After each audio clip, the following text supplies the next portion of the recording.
I used to be a guy who was experiencing the world, and now I feel like the world and the universe experiencing a guy.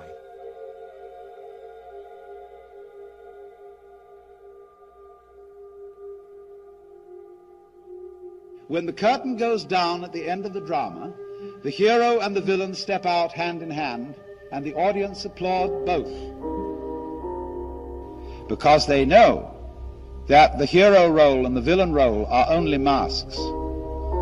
As an actor, you play characters, and then if you go deep enough into those characters, you realize that your own character is pretty thin to begin with, you know? And then you suddenly have this separation and go, well, who's Jim Carrey? Oh, he doesn't exist, actually.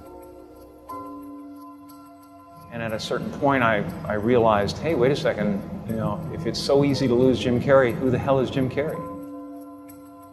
There's just a relative manifestation of consciousness appearing, and then somebody gave him a bunch of ideas. They gave him a name and a religion and a nationality, and he clustered those together into something that's supposed to be a personality.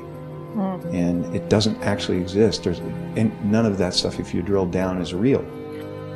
And so you see behind the stage, too, there is the green room, where after the play is over and before it begins, the masks are taken off. Dressing happens, doing hair happens, interviewing happens, and it happens without me, without the idea of a me.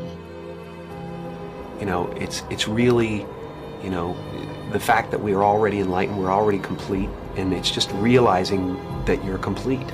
Once you realize you're complete, then this life and everything in it becomes a play of form, something to toy with and play with and make something good out of. It's what's happening right now inside everybody is they're going, who am I? And they're depressed, you know, a lot of people, because they're trying to hold up an image in the world. And that's what depression is. You know, people go like, oh, Jim's been depressed and stuff. Well, yeah, I was depressed when I was trying to be the Wizard of Oz instead of the sweaty guy behind the curtain. But now I know that Oz is a character, you know.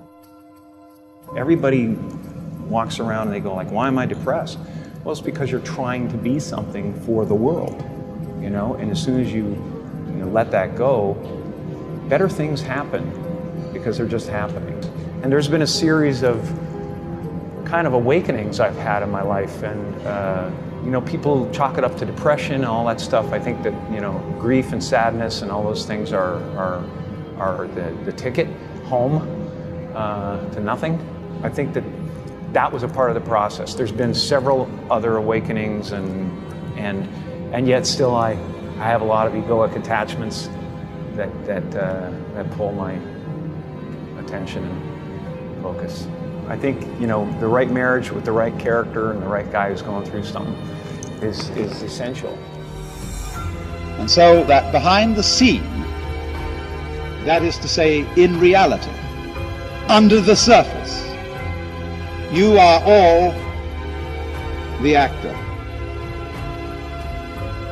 marvelously skilled in playing many parts and in getting lost in the mazes of your own minds and the entanglements of your own affairs, as if this were the most urgent thing going.